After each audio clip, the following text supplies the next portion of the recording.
Hello friends, and welcome back to r/ProRevenge.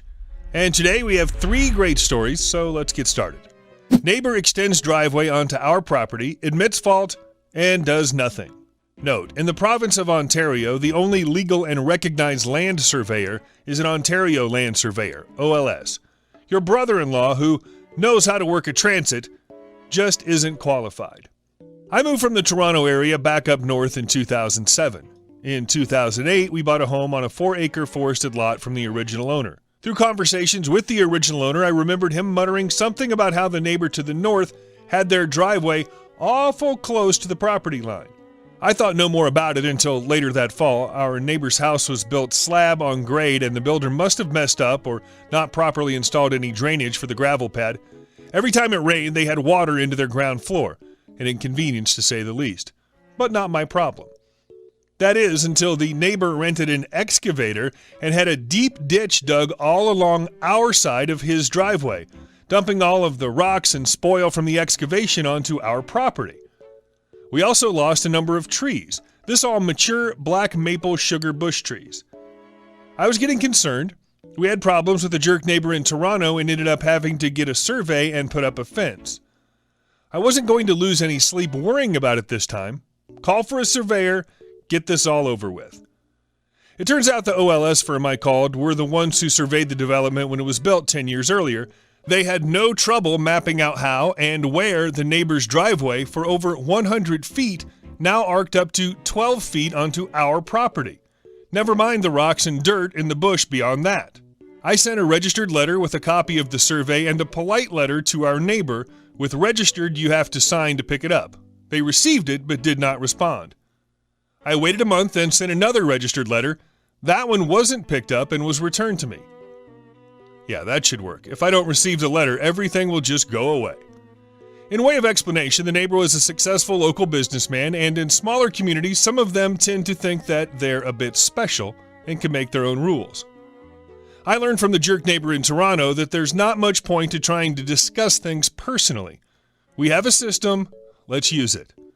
The next letter that's sent to them is from our real estate law firm. They know the right language to use and how to get someone's attention. Surprise! That one not only gets picked up, but we receive a letter from their lawyer. They freely admit that they're at fault and will make everything right. Except they don't. They don't do anything. For the next 3 years, absolutely nothing. I start receiving expert advice from some of my friends. SJK, you should fix it at your own cost and then sue them for that amount. Well, what if they claim they could have fixed it a lot cheaper, or I did a bunch of things that weren't needed? SJK, you should charge them for all the trees they cut down and make them replace them. Yeah, but we do live in a forest and the trees aren't really hard to find. In fact, we cut down trees that get too big, too close to our house. It's not like we're in the big city. I decide to do nothing. After the angst and sleepless nights with the jerks in Toronto, I decide to just wait it out. After all, they've admitted fault through their lawyer. It's not like they can wiggle out of that one or change their minds. I learned that the neighbor's wife hates living in the forest and would much rather have a schmancy house in town, and with the water problem that has never been resolved, it just isn't as much fun as they thought it would be. 4 years later, what I was waiting for, a realtor's for sale sign in front of their house. I stop and take a picture of the sign so that I have the phone number of the listing agent. I call them as soon as I get to work. Hi, this is SJK. I see you're listing a property at XXX. You may not be aware of this, but your client is trespassing on my property. Of course, the neighbor can't pretend this isn't true, and now we have to clean up the mess to our satisfaction before the property can be sold. Oh my. The 5-yard dump trucks ran for close to 3 weeks. They hauled load after load after load of topsoil. It all had to be dumped, spread out, and compacted. The gravel driveway had to be dug up and pulled back to the property line, and all that filled in as well. At the end, it was all seeded with the understanding it would eventually go back to being forest. SJK, is it okay now? Not quite yet. It looks like there's still a lot of work left to do. All the weeping tile, rocks, and piles of dirt were removed as well. Not an easily done job and very time-consuming. Don't get mad. Wait, then get even. Want to fail half the class because you lost our papers?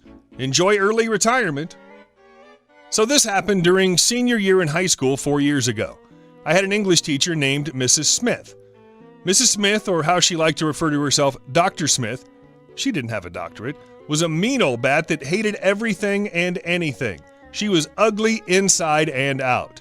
To give a mental image of what she looks like, her face sagged so much it looked like she had a perpetual stroke. She had about 2 feet in between her eyebrows and her eyes. Imagine Ursula and Cruella de Vil had a child, and then that child had a baby with the devil. You get Mrs. Smith.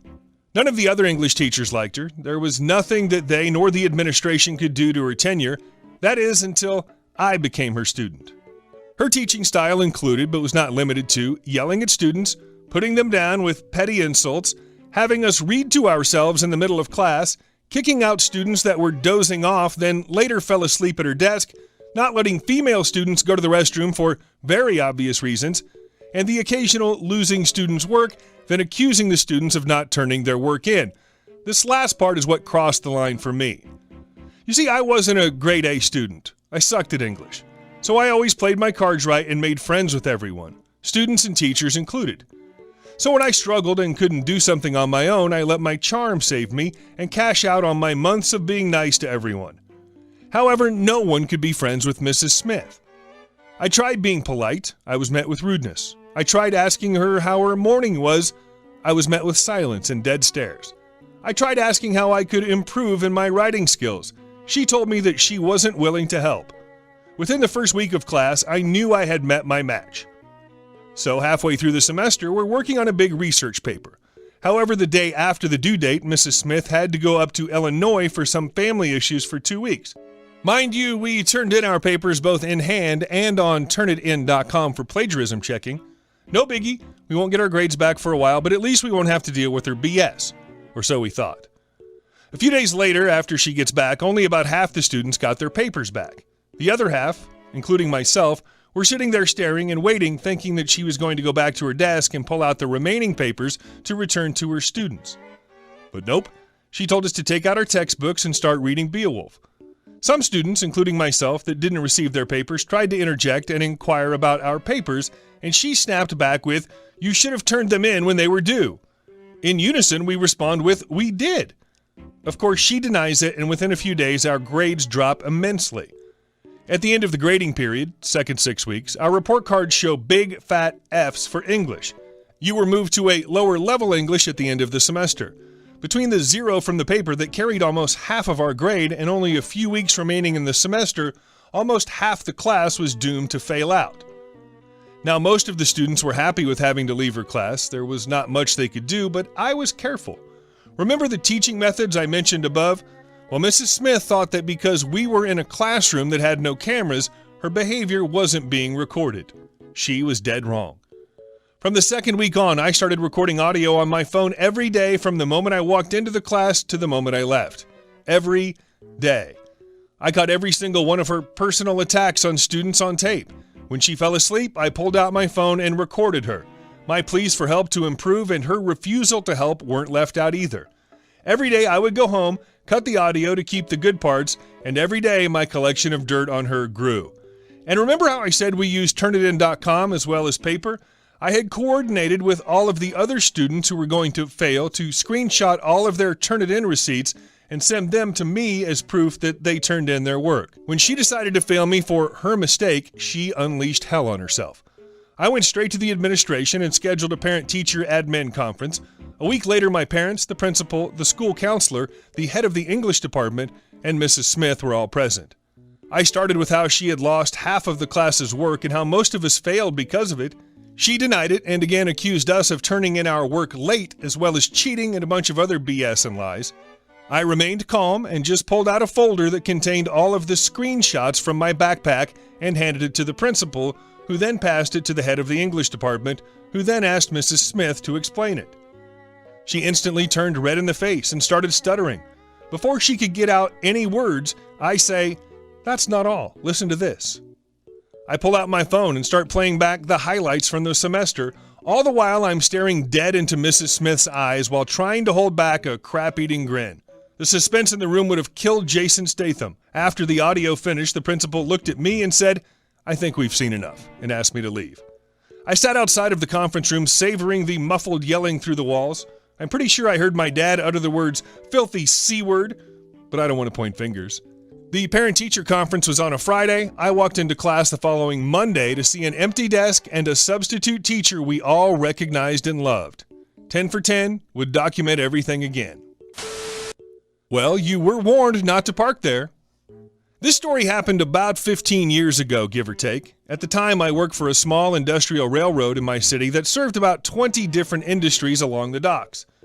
To get to the docks from the yard where I would pick up the inbound, deliveries to the industries, cars, we had a mile of street trackage that ran right down the middle of a small street. Numerous bars lined the street on one side with the river on the other side.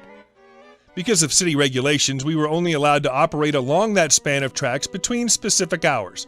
Typically 11 at night to about 5 in the morning. However, since the bars were open at that time, it also meant that we had to trundle along at a crawl, usually walking pace or just above that, and keep the locomotive on the front end of the movement. Every night I went down that street, there would typically be 2 or 3 people who'd parked too close to the tracks, prompting me to have to get people to move their cars. It wasn't a major problem, just an annoyance. Except for one guy.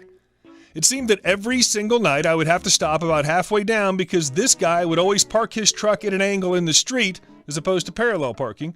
There were some angle parking spaces nearby, but they were further down where there weren't any rails in the road. Every single night, I'd have to head into the bar this guy owned and bug the guy to get him to move the truck. Most of the time, it'd take him a good 30 minutes to an hour to drag himself out and move the thing. This meant, of course, I was losing time that I needed to get my job done. After months of this, I finally decided that I had had enough, so I decided to have the guy towed. Yeah, that didn't work out as well as I hoped. Turned out the guy also had some job with the city or the mayor's office or some friend in either, so no one would dare come out and tow his truck. I think I waited there a good hour before he eventually came out and moved it, even having the gall to flip me the bird as he left.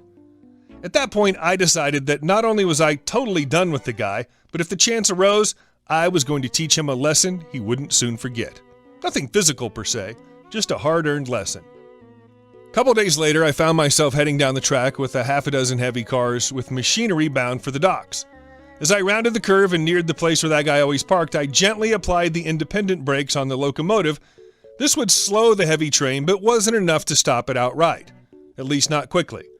I waited until the very last minute, laying on the horn and applying the full brakes, bringing everything to a screeching halt in the middle of the street. As I felt the brakes begin to hold, there was this loud thunk and screeching and tearing of metal as the train simply punted the truck out of the way, tearing the bed clean off in the process. This did not go unnoticed, as a crowd had started to gather out front of the bar when they heard the train coming. I stay in the cab, calling back to dispatch, and informed them that I'd struck a parked car and they needed to get the police and a tow truck out to my location. All the while, I could hear the guy screaming. Heard him over the sound of the locomotive, no less, at the top of his lungs about how he was going to have me thrown in jail, sue the company, and all manner of things. Locking the doors, I opted to just wait in the cab for the boys in blue to arrive. Eventually, they pop around and start taking statements. I explained the problem, noting that I couldn't, well, I could have, but I wouldn't have been a good idea, simply slam on the brakes due to the cargo I was carrying, and that the only reason I hit the truck was because it was improperly parked. I added that the gentleman had been warned in the past that something like this could happen and had ignored the warnings. The man, for his part, was simply livid, hopping around, yelling at me, yelling at the cops, and just beside himself. In the end, he was ticketed for his bad parking, obstructing the passage of a train, and his truck was totaled, and he ended up on the hook for paying for it. Truck was brand new and not yet paid off, or so I was told. It took about 2 hours to clean up the mess, and I was, per company rules, suspended for a week during the company investigation, but honestly, it was worth it. Didn't have any problems with him from that point forward either.